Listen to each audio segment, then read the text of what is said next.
네, 오늘 16일 도쿄에서 한일 정상회담이 열립니다. 다음 달 한미 정상회담과 맞물려 조율되면서 한미일 삼각협력 가속화를 목표로 하고 있는데요. 하지만 강제동원 해법 발표에 대한 논쟁과 우려 섞인 시선은 풀어야 할 과제입니다. 두 분과 얘기 나눠보겠습니다. 봉영식 연세대 통일연구원 전문연구위원, 최은미 아산 정책연구원 연구위원 모셨습니다. 두 분 어서 오십시오. 안녕하십니까. 안녕하세요. 안녕하세요. 네, 이번 주 목요일에 윤석열 대통령이 한일 정상회담을 위해서 일본을 방문합니다. 이 12년 만에 한일 정상교류가 재개되는 건데 일정이 좀 길진 않습니다. 1박 2일 일정. 윤석열 대통령도 좀 내실 있는 성과를 도출해내겠다 이렇게 의지를 다지기도 했는데 짧은 일정 동안 좀 어떤 문제에 집중을 해야 할지 두 분께 여쭤보도록 하겠습니다. 먼저 봉 교수님. 예, 말씀하신 대로 1박 2일의 짧은 일정입니다. 그래서 굉장히 세세한 부분, 양국 관계에 그동안 놓여 있었던 문제들, 산적한 문제들을 일거에 해소하기는 사실 물리적으로 힘듭니다. 예. 가장 중요한 것은 이번에 한국 정부가 대승적인 견지에서 강제징용 피해자 승소하신 분들에 대해서 제3자 대리변제 방법을 통해서 먼저 그 도움을 주는 그런 방법을 택했기 때문에 예. 이것에 대한 일본 기시다 내각의 그런 합의를 준수하겠다, 존중하겠다는 확인을 받는 것이 무엇보다도 중요하고 그 다음에 미래지향적인 한일 관계를 위해서 한국이 큰 결단을 내렸으니까 거기에 대해서 일본의 국민과 역사를 대표하는 기시다 정부가 어떻게 호응할 것인가에 대한 좀 더 진전된 답안을 구체적인 것은 아니더라도 일반적인 입장을 확인하는 것이 무엇보다 중요하다 말씀드리겠습니다. 예. 최 의원님께서는 저희가 이 정상회담에서 좀 어떤 문제에 좀 집중을 해야 한다 이렇게 보시는지요? 죄송합니다.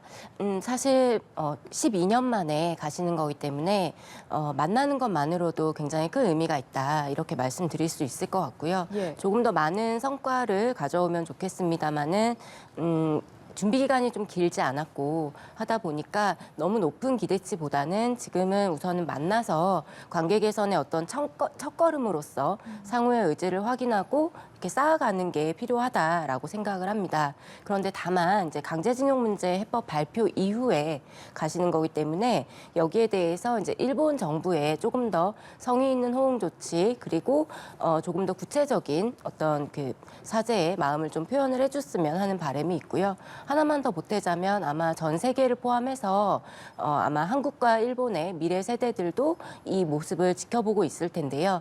앞으로 한국과 일본이 여태까지 계속 갈등과 대립을 했다면 어떻게 해서 화합의 과정을 만들어 가는지 이러한 것들을 좀 보여줄 필요가 있다 이렇게 생각합니다. 네, 이번 한일 정상회담은 이 정부의 강제동원 배상 해법이 촉매제가 됐습니다.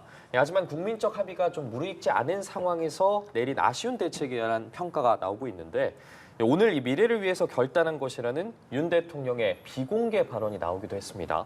외교 무대를 앞두고 좀 일부 국내 여론이 부담이 됐을까요? 어떻게 보십니까, 교수님? 뭐 부담이라 그러면은 여론이 부담이겠습니다만 민선 대통령으로서는 국민의 뜻을 잘 파악하고 그것을 국내 정치, 정책 그리고 외교안보 정책에 충실히 반영하는 것은 당연하기 때문에 부담이라고보다는 메시지로 받아들여야지 맞지 않을까 말씀을 드리겠습니다.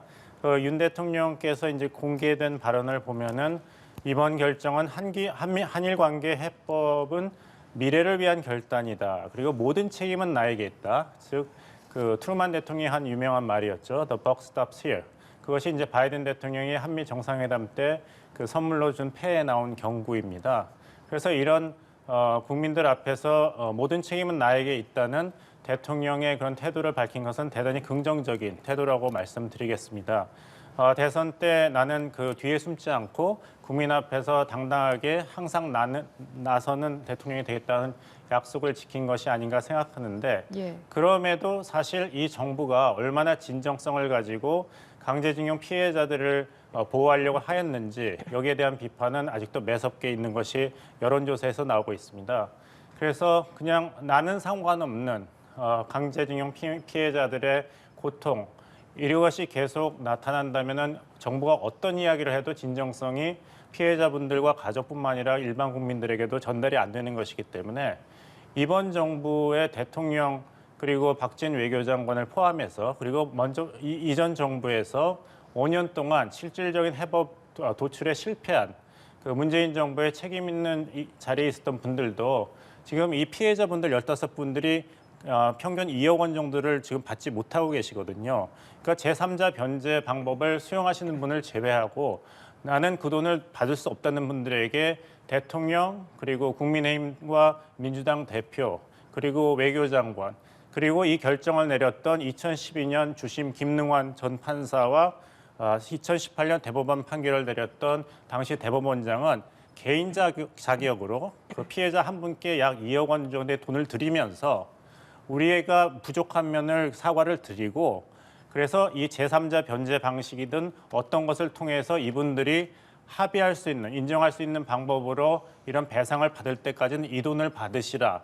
그 개인적인 차원에서 사과의 모습을 보여야지 이렇게 말로만 이번 결정이 제2의 을사조약이다. 아니다. 국익 차원에서 잘한 결정이다 한다면 어느 국민도 특히 피해자분들과 가족들은 그 진정성을 느낄 수가 없을 것입니다. 말로는 부족하고 대통령 선에서부터 진정 어린 그 개인적인 구체적인 행동이 있어야만 일본에 가서 정상회담을 하시든 아니면 하기 전이든 그 진정성이 그나마 국민 여론에 반영될 것으로 생각합니다. 예.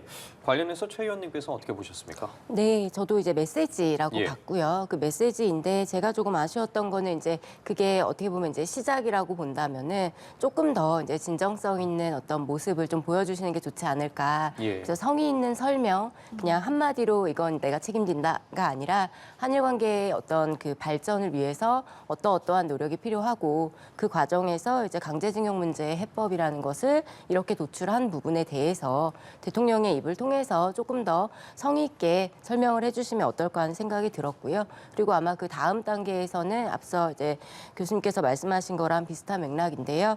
피해자분들과 유족분들과 직접 만나셔서 좀 아픔을 보듬어 주시고 그리고 뭐 그 판결금 수령을 하시겠다는 분들도 계시거든요. 예. 그런데 그분들조차도 사실은 돈이 필요해서라기보다는 그분들께서 말씀하시는 거는 여태까지 본인이 혹은 이제 피해자 본인의 이제 아버지, 어머니셨겠죠. 그분들께서 피해자분들께서 한평생 굉장히 괴롭게 살다가 가셨고 그리고 본인도 한평생 굉장히 어려운 그 시간을 보내셨던 거죠. 예. 근데 그 과정에서 이제는 이 고통을 나의 자식에게 물려주고 싶지 않다라고 하신다고 합니다. 그런 마음에는 결국에는 그동안에 얼마나 이제 힘드셨는지에 대한 것들이 다 녹아있기 때문에 저는 이 부분은 이제 법적 판결로 인해서 받게 되는 어떤 판결금, 이거는 법적으로 해결을 해야 되는 거니까요, 어쨌건. 예. 이거는 이거대로 또 하지만 그 외에 사죄와 보상, 사죄와 어떤 그 마음의 위로라는 부분을 단순히 일본에게만 바라는 게 아니라 우리도 해야 된다. 우리 그 정부에서도 이분들을 찾아뵙고 마음을 보듬어 드리는 게 꼭 필요하다. 그렇게 말씀드리고 싶습니다. 예. 예, 저도 그 같은 의견입니다. 5년 동안 지난번 문재인 정부에서 나름대로 이렇게 그 피해자분들이 인정할 수 있고 또 국민 여론도 납득할 수 있는 방향, 대법원 판결을 존중하는 방향으로 해결을 추진했다만 그게 실패했거든요. 그래서 나름대로 노력을 했다는 설명을 할 수는 있지만 이분들이 실질적인 도움을 받지 못한 것도 지난 정부의 책임입니다. 그래서 거기에 대한 진정 어린 사과를 실질적인 행동, 사죄를 털어서 이분들께 그동안 일본 정부와 정부 아니라 기업이죠. 일본 피우 기업으로부터 돈을 받지 못하더라도 그 돈을 이미 받아서 좀 더 편한 상태에서 마음의 평화와 생활에 도움을 받는 상황에서 계속 생각하시는 정의를 위해서 싸우시라. 이렇게 예. 한다면 이번 정부의 결정을 비판할 자격이 있습니다. 근데 그런 말이 있지 않습니까? 가장 좋은 사과는 변한 행동이다, 태도다 그런데 그런 실질적인 고통에 동참하는 자세가 없이 이번 정부의 이런 합의는 을사조약이다 이렇게 한다면 그것에 수긍하는 국민일지라도 지난 정부의 잘 못한 것에 대한 사과, 책임 통감은 어디 있는가? 그런 비판은 계속될 것이고 윤석열 정부도 마찬가지입니다. 미래 세대를 위한 곧 아프지만 필요한 결단을 했다는 이야기를 피해자 분들과 가족들 그리고 일반 국민이 납득을 하려면 실질적인 행동이 대통령 선에부터 있어야 될 텐데 박근혜 정부 때 2015년 위안부 타결 선언을 외교장관 선에서 했지만 여론이 안 좋아지니까 그때 대통령이 숨고 외교차관을 피해자 할머니분들께 보냈는데 그 결과가 어땠는지는 다 기억하실 것입니다. 그래서 진정성 어린 태도가 없다면은 어느 국민도 지난 정부의 방침이든 이번 정부의 방침이든 지지하지 못할 것이고 따라서 진정성을 받지 못하고 국민의 지지를 받지 못하는 어떤 결정도 결국에는 오래가는 지속 가능한 해결 방법은 되지 않는다.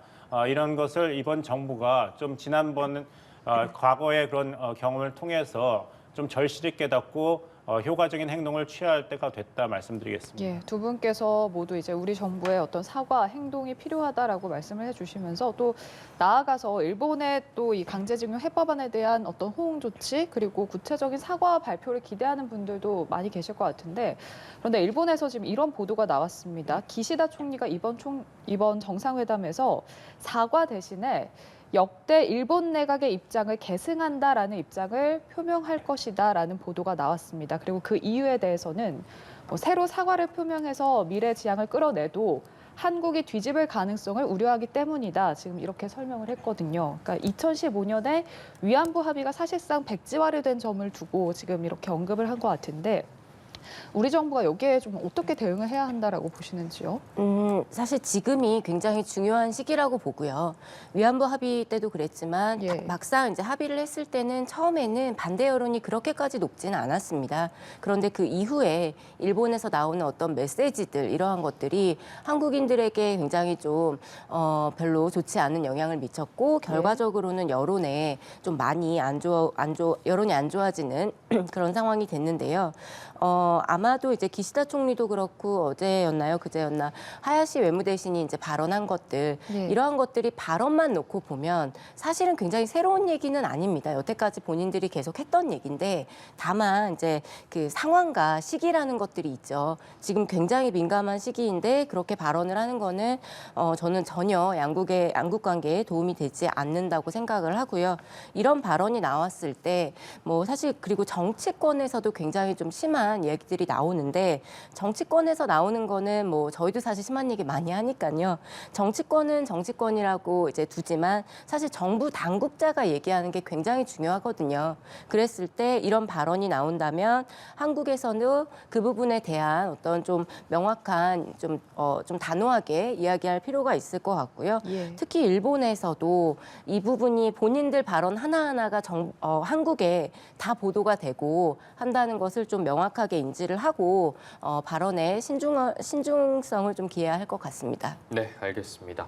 이 한일 정상회담 의제는 계속 논의 중인 것으로 지금 알려져 있습니다.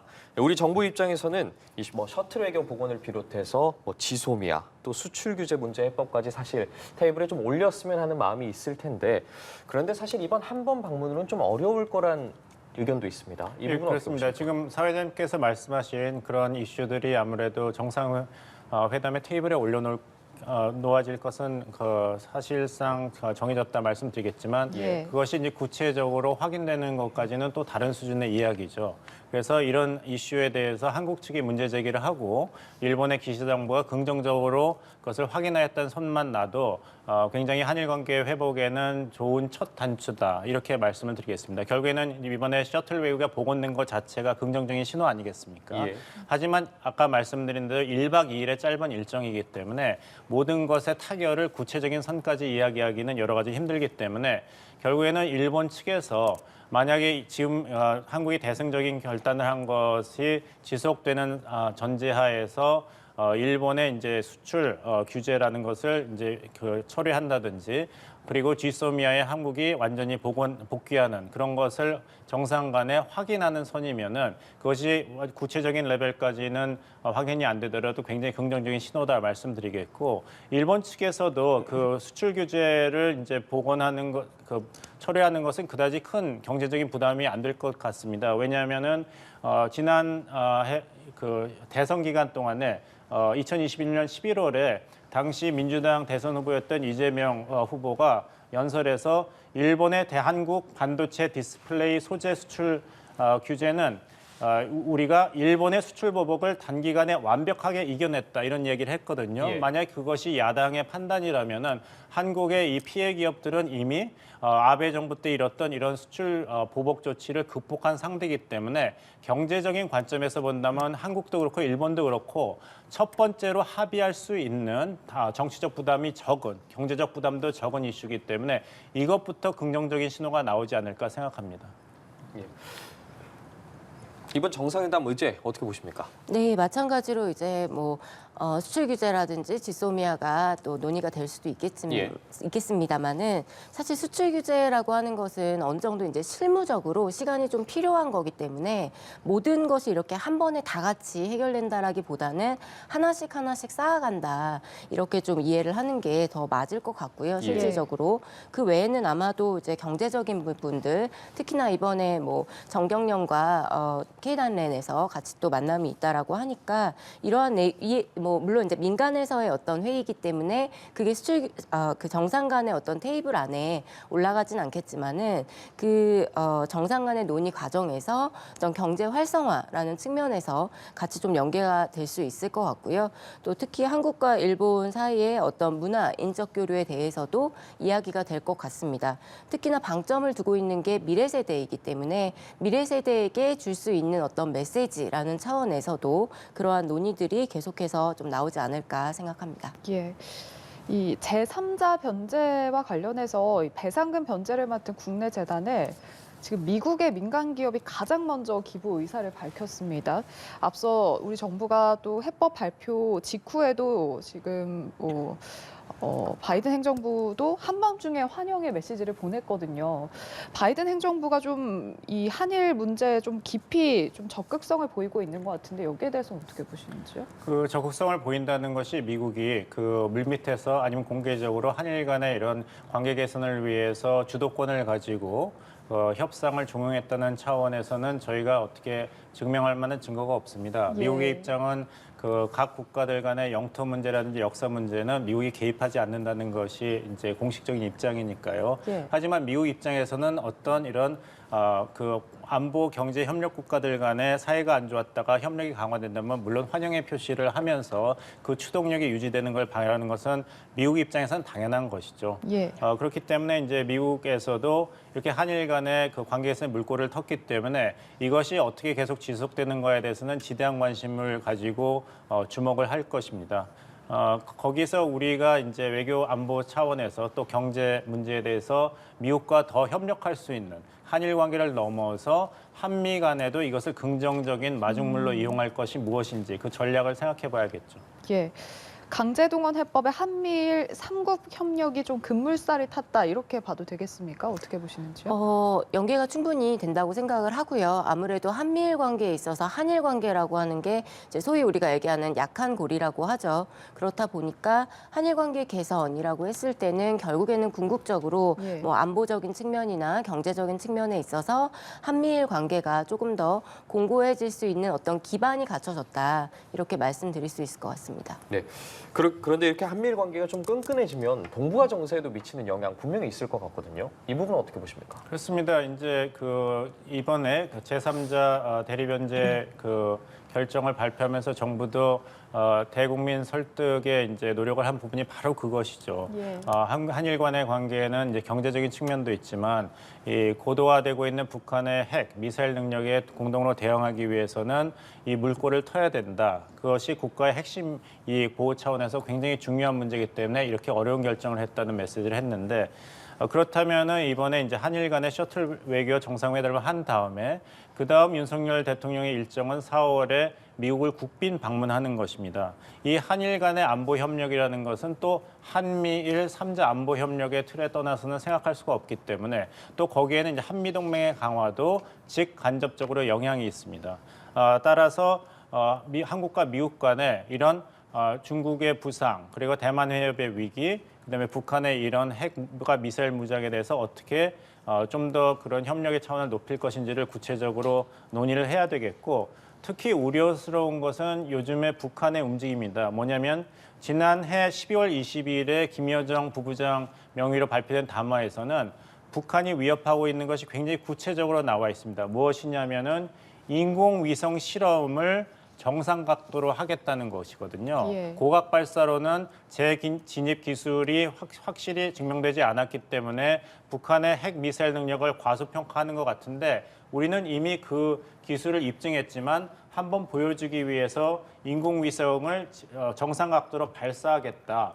이런 이야기를 했습니다. 그래서 그때 뭐라 그랬냐면 곧 해보면 될 일이고 곧 보면 알게 될 일이 아니겠는가. 최근의 사변들을 곰곰이 돌이켜보라. 우리가 하겠다고 한 것을 못한 것이 있었는가를 라고 얘기했고 하필 우리가 3월부터 예. 을지방패 훈련을 하는데 북한이 격하게 반응한 것은 예상되고 있습니다. 그렇다면 이런 구체적이고 고도화된 북한의 도발에 대해서 한미일이 또 한미가 어떻게 더 대처할 것인지를 이번에 한일 간의 정상회담뿐만 아니라 앞으로 있을 한미 간의 정상회담 그리고 그 사이에도 촘촘히 논의를 할 때가 됐다 말씀드리겠습니다. 네. 앞서 언급하신 것처럼 뭐 다음 달에 윤 대통령 미국 국빈 방문 그리고 또 5월에는 G7 정상회의까지 이어집니다. 관련해서 동북아 정세 어떻게 보십니까? 글쎄요. 이제 한미일 간의 어떤 공조가 강화된다고 하는 거는 우리 입장에서 봤을 때는 미국이 이제 우리의 동맹국이고 또 예. 일본은 우호국이기 때문에 긍정적인 시그널이라고 보는데 다만 이제 한반도의 특성상 이렇게 됐을 때 오히려 이제 북중러 간의 어떤 공조라고 해야 될까요? 이게 좀 더 끈끈해지는 게 예. 생기게 된다면 뭐 소위 얘기하는 신냉전이라고 해야 될까요? 그런 이제 좀 긴장이 고조될 수 있다라는 어떤 우려도 조금 제기가 되기 때문에 예. 여기에 대해서도 좀 고민을 해야 될 것 같고요. 다만 그렇다고 해서 그러니까 저희가 계속 얘기했던 게 어떤 전략적인 모호성, 미중 관계에서 전략적인 모호성을 취해 왔었는데 그렇게 할 시대가 아니다. 이제 더 이상 전략적인 모호성에서는 벗어나야 된다라고 했고 이게 지금 아마 윤석열 정부에서 보여주고 있는 전략적 명확성으로 나타나고 있는 것 같습니다.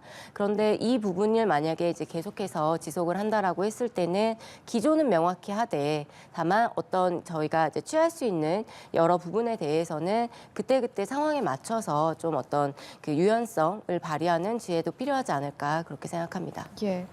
자, 두 분 말씀하신 것처럼 한미 정상회담 의제로 북한 위협에 맞선 확장 억제책을 비롯해서 뭐 경제 안보, 인도 태평양 지역 현안이 다뤄질 것으로 보이는데요.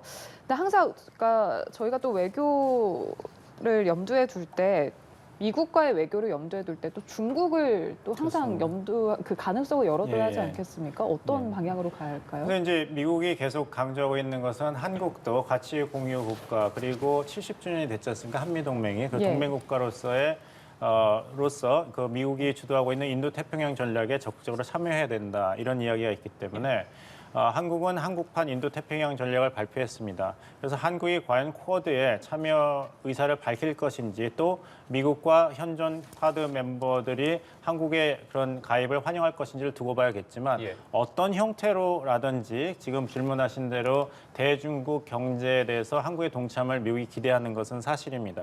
그래서 그것이 앞으로 있을 한미 정상회담의 주요 의제가 될 것이고 예. 그렇지만 이것은 뭐 민주당과 국민의힘, 여야, 보수와 진보의 문제가 아니라 이미 이전 문재인 정부 마지막 해 2021년 한미 정상회담부터 그 다음에 있었던 윤석열 대통령과 바이든 대통령 간의 한미 정상회담에서 두 차례나 확인된 것입니다.